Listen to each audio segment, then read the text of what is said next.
Hello everyone, welcome back to my video. Today I am going to discuss about a very important topic, that is daily routine. How your day should look like, how to schedule your day. So let's begin. First of all, always remember, simple routine is the best routine. The more simpler your routine will be, the more effective it will be. So let's start. First of all, what is the most important thing in a routine? What's the backbone of a daily routine? It is sleep. And most neglected part is also sleep. So guys, just remember, if your sleep schedule is not correct, if you are not sleeping properly, if your timing is not accurate, if waking and sleeping time are not same each and every day, then it will be very difficult to maintain a proper routine. So first of all, if your sleep is not correct, you have to correct your sleep first. It's the backbone. So always keep the backbone of your study schedule very strong. Let's begin. So when should you wake up? The wake up time is 7 a.m. The complete routine is based on for a morning person. Actually, there is no difference between morning and night person. Just waking and sleeping time will be different, but everything else will be same. So let's begin. You have to wake up at 7 a.m. Then from 7 to 7:30, what you have to do? You have to brush your teeth, take some snacks, tea, then go to sunlight, take sunlight, go for a walk, and from 7:30 onwards till 11 you have to study. It will be 3.5 hours study and study actively. The most important study part of the whole day will be this one, this 3.5 hours, because your mind will be very fresh. And eat the frog, there is a saying called eat the frog. Its meaning is you have to do the most difficult part in starting of your day. The subject that you feel very bored, you are not interested in, and you feel very tough, you should do in morning part. Revision of notes, taking actively, writing and doing things, you have to do in those 3.5 hours morning part. Okay. After that, from 11 to 2, it is break. 11 to 12, it is break of 1 hour. What you have to do? You have to take your break, eat your breakfast. The most important thing about breakfast is don't take heavy meal, because you might fall asleep. So take a light breakfast, and exactly from 12 to 2, that is for 2 hours, you have to study again. What you will study? Questions and video, because it will be a passive reading. You will feel tired, so doing questions and watching videos will be helpful at this time period. Again, from 2 p.m. to 4 p.m, break and take a nap of 1 hour. Why? Because afternoon nap is important. If you take nap for 1 hour, it will reboot you for later half part of your day. So guys, use this time effectively. Again, from 4 p.m. to 7 p.m, for 3 hours, you again study actively. 7 to 7:30, there is a break. In this break time, you can talk with parents and you can drink tea. Okay. Again, from 7:30 to 11 p.m, again 3.5 hours, you have to study. You can watch questions, do questions, watch videos, and you can actively study also if you are not feeling tired. Okay. Then 11 to 12 p.m, it is dinner time, and at exactly 12 p.m, you have to sleep. So it is the most simplest routine. There is no complication at all.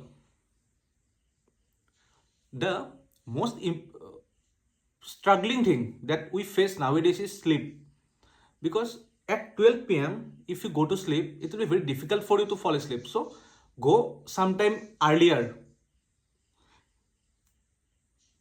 Now you can see here, there is study for 12 hours. If you calculate everything that I have listed, study will be for 12 hours, break will be for 5 hours, sleep will be for 7 hours. It is 7 plus 1. 1 hour will be nap.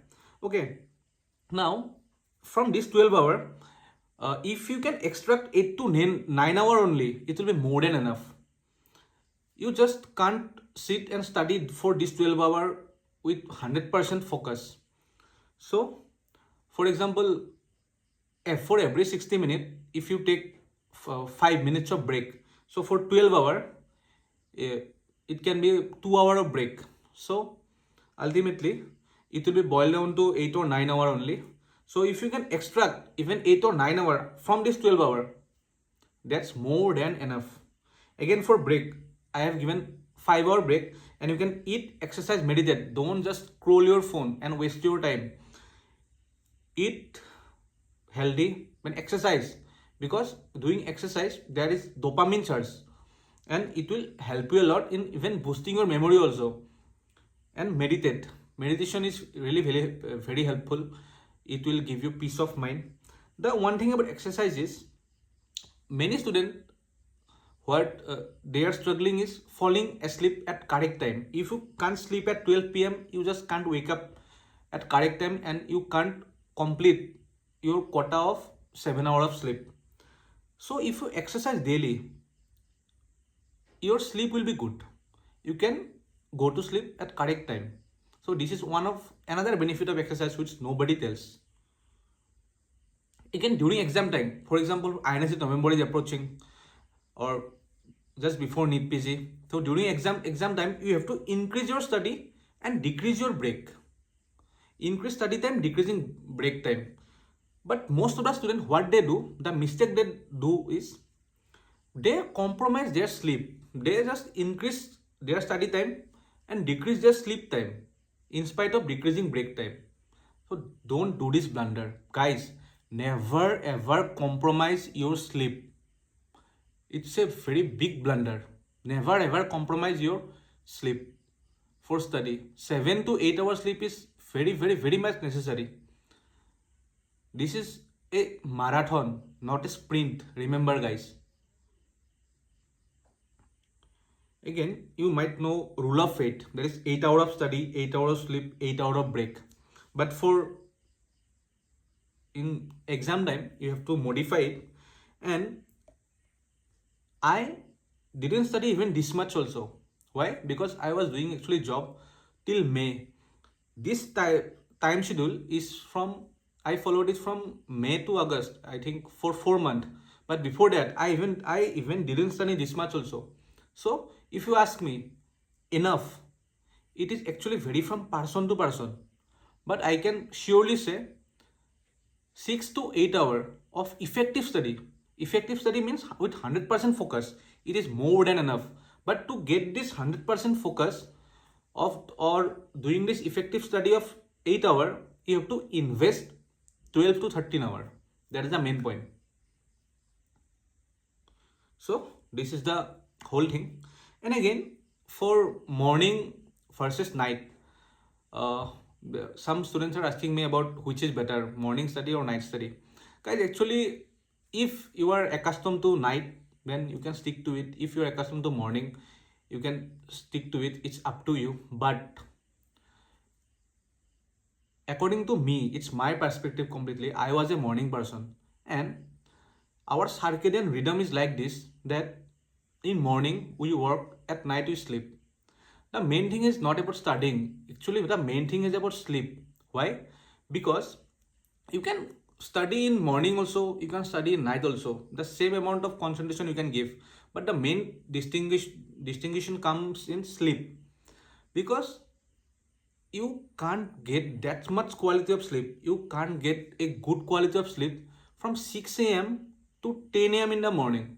Most of the students who study that night, what they do, they just sleep till 10 or 11 because they study till late in the night. So in 6 to 10 or 11 a.m, the quality of sleep is not that much of great. So there is very much compromise of sleep for night people. That is the main disadvantage actually. Otherwise, if you are good, or if you can sleep well, or everything is fine for you in studying night, then it's totally up to you. It's totally fine. So follow all this routine. Don't make a routine which you can't follow.